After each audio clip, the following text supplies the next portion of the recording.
We are the ghosts. Wait, I'm gonna use this part from the beginning. Ooh. Hello, this is DTV's Paranormal Podcast. I'm Blair, I'm the host, and this is our second episode. No recent updates on the DTV ghost. He has a stroke. I do have one. Okay, yeah, Waters. He followed me to our hotel room in Vegas. I invited him to follow me, and he followed me. Okay, here's why, right? Mm-hmm. He always flickers the lights in the studio, and whenever my mom was showering, the lights in the bathroom are fine. Like, so if I had to go into the bathroom and grab something, the lights are completely fine.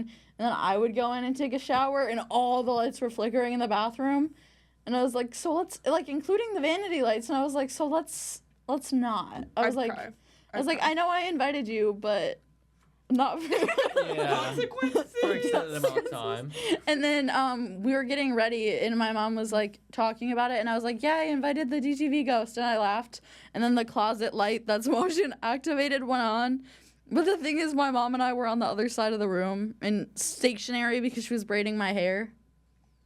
So nice. He followed us out there. Love that for you. Okay, That's wait. great. Can everybody introduce themselves and say if they believe in ghosts or not? By the way, this is my duck, Quack Anna. All right. Okay. Quack Anna. I'm Seth Palmentier. I'm the DTV production assistant here, joining this podcast, but I do believe in ghosts. I think they're real. I'm Blair Vickers, and I believe that there's something kind of beyond our realm, but I don't think they're dead people. I'm Cadence Bryant, and I'm like 50-50. Mm-hmm. I'm Brooklyn Waters, and I 100% believe in ghosts and, like, spirits in the afterlife. It's weird, because sometimes I'm like, yeah, they're not, but sometimes I'm like, most of the time I'm like, yeah, like, there's something. Yeah. There's That's something. fair. Yeah. I've had a lot of, like, experience. Okay. I've had a lot of experience. All right, shall I start the stories? Yes. Oh, no. Oh, yeah. We're popcorn reading. Which can you explain what that means for the audience? Popcorn reading means eating popcorn and reading. Yum, yum. We're kidding, switching just roles kidding, because Seth just didn't know what popcorn was. I didn't know. So if I didn't know, maybe you guys didn't know. They know. Oh. Yeah, maybe. Now you know. Popcorn reading is where you All right, read start back us and off. forth, and it's absolute torture for anyone involved. Popcorn Waters. Okay, sorry. Wait, what do I... Oh.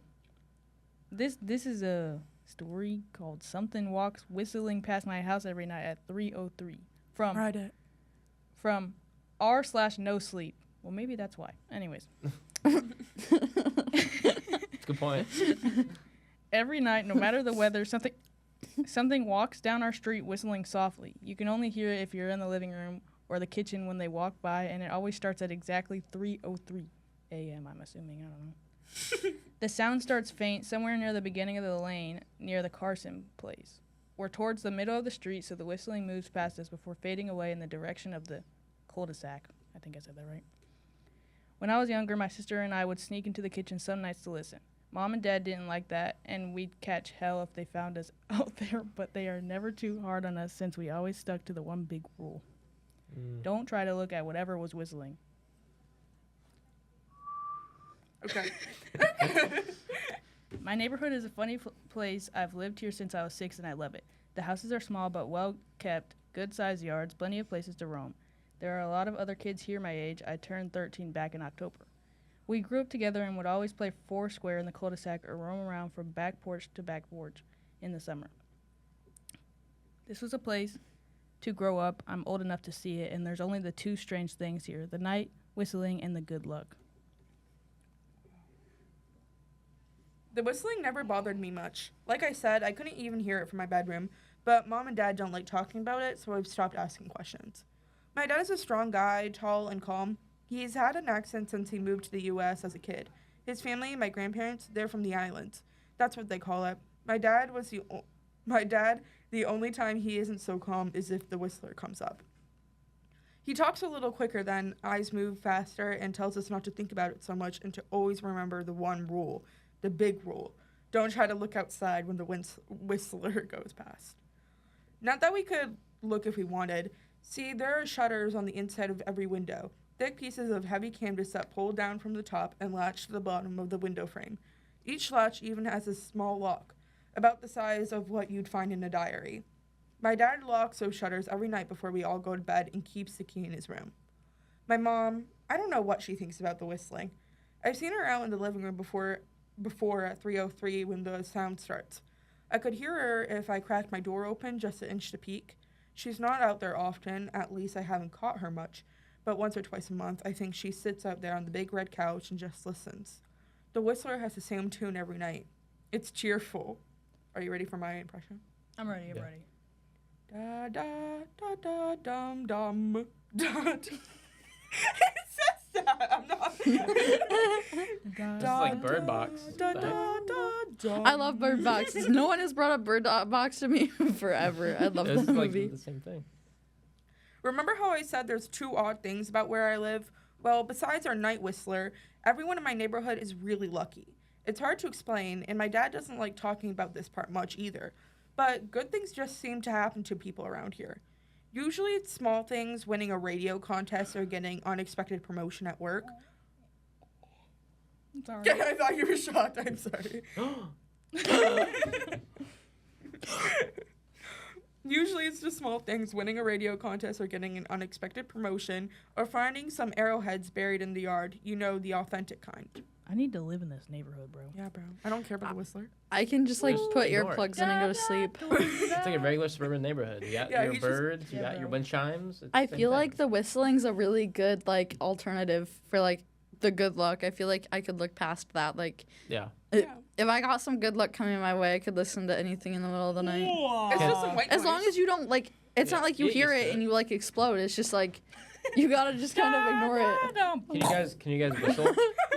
I can't. Oh, no. You can? No, Not like I da can't. da da dum. Oh, Da, da, so da, dum. can you give us your Da, best da, da, da. whistle impression of this? No. Baby Chimp is really sad. Okay. Cut that out. Okay. The weather is pretty good and there's no crime and everybody's gardens bloom extra bright in the fall. A million little blessings I've heard my mom say about living here. But the main reason we stay here, why we moved here in the first place, is my sister Nola. She was... There's nothing funny. What a rude listener. Nola's very sick. I'm not Nola's very sick. Oh, I didn't hear that part. Clearly. Because you were COVID. If you need me to read, let me know. She was born very sick. Something with her lungs. We couldn't even bring her home from the hospital when she was born. Only visit her in the hospital. She was so small, I remember. Small even compared to the other babies. We're not gonna get through this. Okay. A What are you machine had talking to about? breathe for her. We moved into our house here to be closer to the hospital. As soon as we moved here, Nola started to get better. The doctors couldn't figure it out. They chalked it up to whatever they were doing, but we could all tell they were confused. But my parents knew, even I knew, Nola getting better was just another one of the million little blessings we got for living in our neighborhood.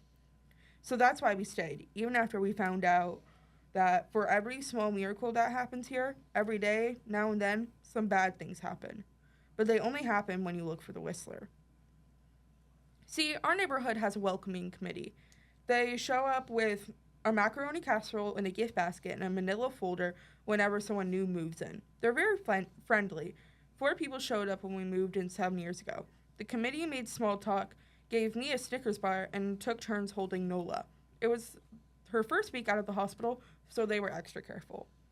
When the committee asked to speak to my parents in private, so I was sent out of the room where I still managed to hear every word. The welcoming committee told my parents about how nice the neighborhood was.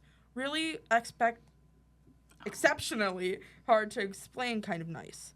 And then they told my parents about the even harder to explain whistling that happened every morning at 3:03 and ended at the tick of 3:05.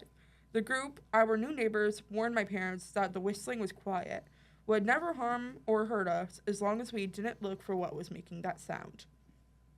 This part they stressed, and I pushed my ear into the door, straining to hear them.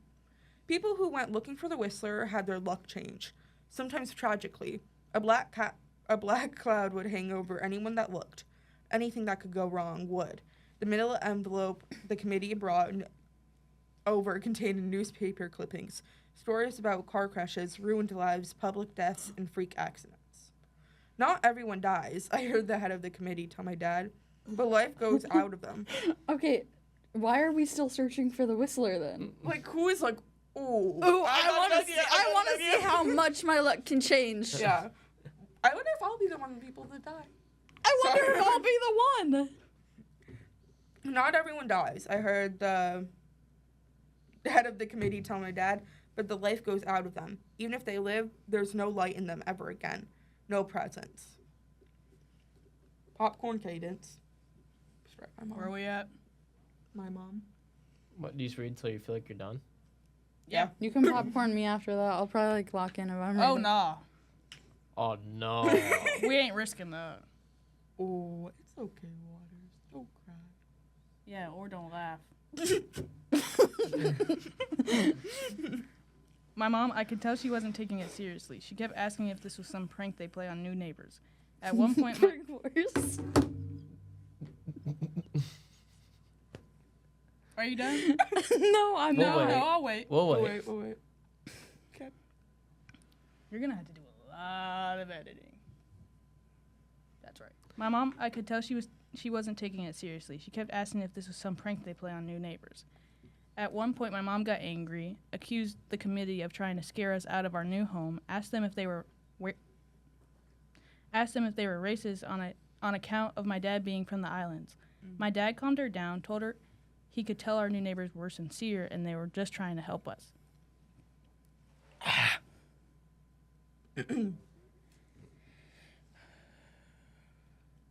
He explained that he grew up hearing these kind of stories from his mom. I laughed because you caught me off guard. You're like, oh, he explained. I bit my lip. He explained that he grew up hearing these kinds of stories from his mom and that he knew there were strange things that walked among us. Some of those strange things were good and some were bad, but most were just different. After the committee left, Dad went out to the hardware store, bought the canvas blinds, the latches, and the locks, and installed them on every window in the house after dinner. That first night in our new house, I creeped out my room at 3 a.m. It's crept. Crap. I creeped out of my room at 3 a.m. only to find my dad awake sitting on the living room couch holding my baby sister. My dad held up his finger in a shh motion, but patted the couch next to him. I sat and we waited.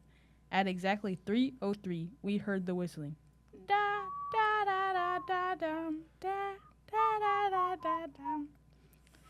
It came and it went just like our neighbors said. The whistling returned each night, and we never look, and we enjoy our million little blessings every day. Nola breathes on her own, and she's grown into a strong, clever girl. My dad even joined the welcoming committee. Where was I at? Oh, wait. Nope. Casserole. Wait, no. Casserole.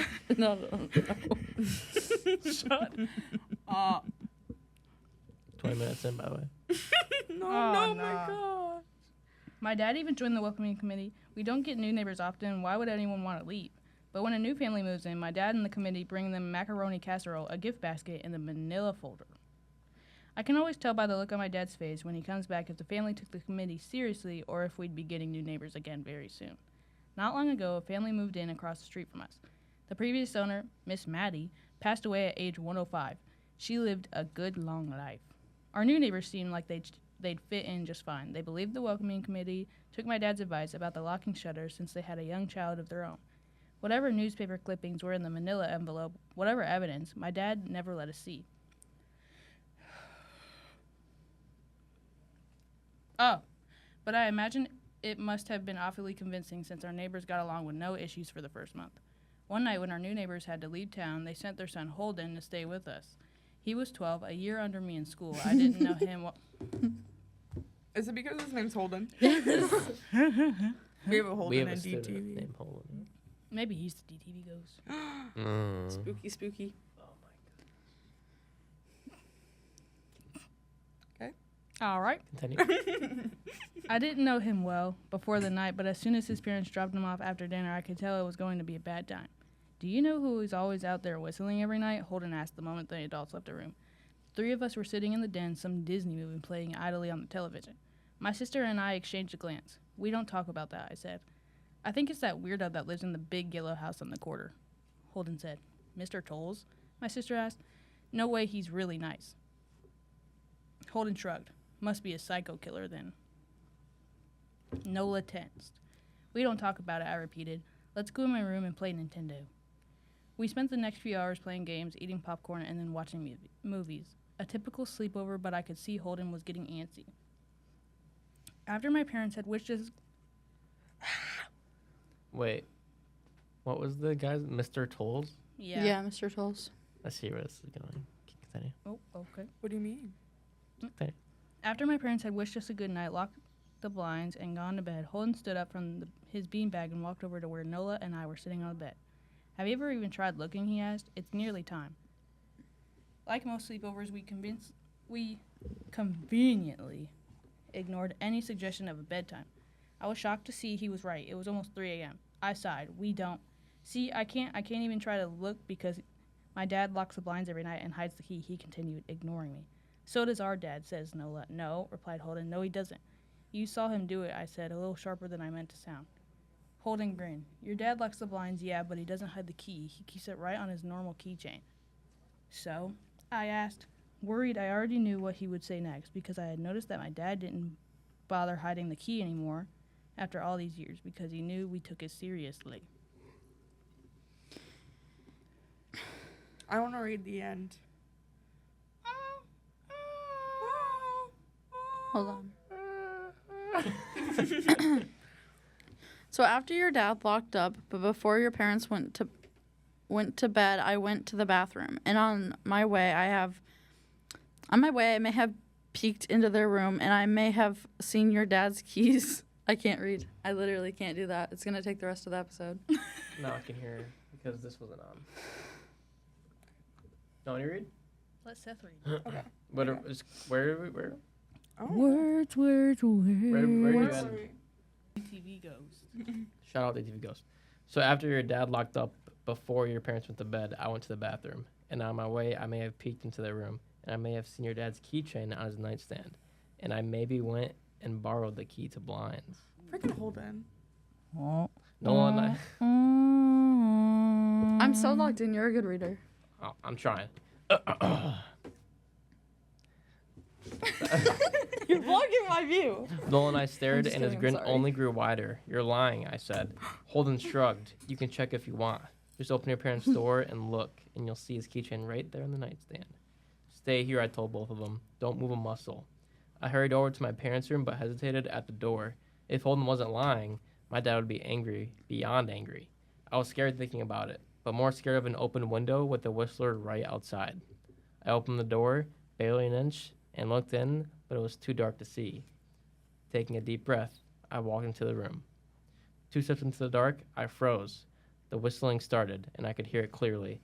From my parents' room, I never realized, but they must have heard the sound every night since we moved into the house. They never told us. I don't think I could have slept through it. I stood there, listening to the whistling come closer, unsure whether I should turn on a light or call out for my dad. Soft sounds from the living room brought me back to reality. Nola, I yelled, running out of my parents' room. Holden and Nola were standing near the front door next to the window. Holden wasn't lying. I could see him fumbling with the lock on one of the blinds. I heard a click. He did have a key. Holden let out a quick laugh. Nola still next to him, hunched up, afraid but maybe curious. The whistling was right outside our house now. I think I made a sound, called out. I can't remember. Time felt frozen. Clock hands nailed to the face, but I found myself moving. I'm not fast. I've never been athletic. Somehow, though, I covered the space between myself and Nola in a moment. My eyes were locked on her, but I heard Holden pull the blind all the way down so it could release. I heard the snap of it start to raise, and I heard the whistling just on the other side of the window. But I had my arms around Nola, and I turned us so she was facing away from the window. At the same time, I jammed my eyes shut. The blind whipped open. The whistling stopped. I felt Nola shaking in my arms. Don't look, okay? I told her. Don't turn around. We were positioned so that she was facing back toward the hallway, and I was facing the window. My eyes were still closed. I felt her nod into my shoulder. I reached out with the arm not holding Nola and tried to touch Holden. My hand brushed against his arm. He was shaking worse than Nola. Holden? I asked. Silence. I reached past him and gingerly felt for the window, eyes still sealed shut. The glass was cold against my fingertips, colder than it should have been for the time of the year. I moved my hand up to the window, searching for the string to the blind. The glass began to get warmer the further I reached, and there was a gentle hum feeding back into my fingertips. I tried not to think about what might be on the other side of the window. Finally, I touched the string and yanked the blind shut. I opened my eyes. In the dim light leaking out from the kitchen, I could make out Holden, pale and small, staring at the now closed window. "Holden?" I asked. He turned toward me and he screamed. Everything became a flurry of motion. Lights sparked to life in the hall, then the living room. My parents' footsteps thudded across the hardwood floor. I didn't turn to look back at them. My eyes were glued to Holden. He was pale, had bit his lip so hard that there was a thin red line of blood running down his chin, and he'd wet himself. "What happened?" My dad asked from behind me. I managed to swivel away from Holden and look back. He looked.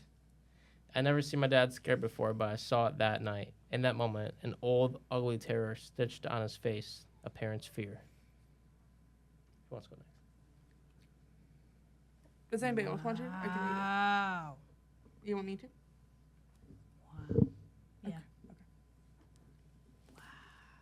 Where do you stop? Oh.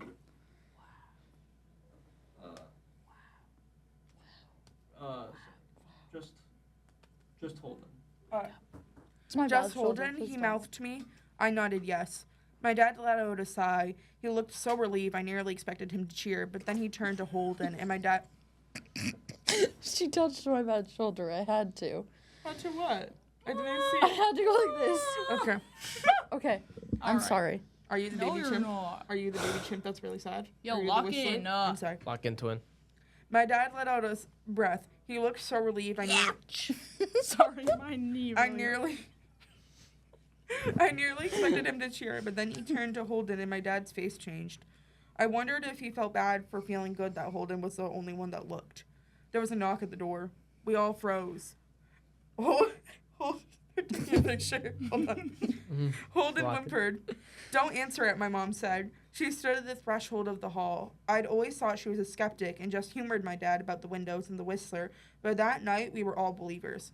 I noticed that both of my parents held baseball bats they must have taken from their bedroom. The knock... What? Baseball bat? The knock came again, a little louder this time. "Please don't open the door," Holden whispered. My dad walked over to him, hugged him close. "We won't," my dad promised, still holding his bat. "Nothing is coming in here tonight." This time the knocking was loud enough to rattle the door. Holden screamed again, and Nola clutched her arms around my neck. My mom came over and knelt down next to us, wrapping my sister and me close. "Call the police," my mom whispered to my dad. The knocking instantly... Guys. What? I hate to cut you off, but it's 2:34, and I have to be out of here at 2:36. What the? We might need to do part two. Part 2. Part two. Part 2. Stay tuned. Stay tuned. We'll take a screenshot of where we're at. Okay. Let me finish. "Call the police," my mom whispered to my dad. The knocking instantly stopped. My dad looked over his shoulder at us. "Do you think?" What does he think? Maybe check out the Oh. next Come back for part two. episode. Part 2. Okay.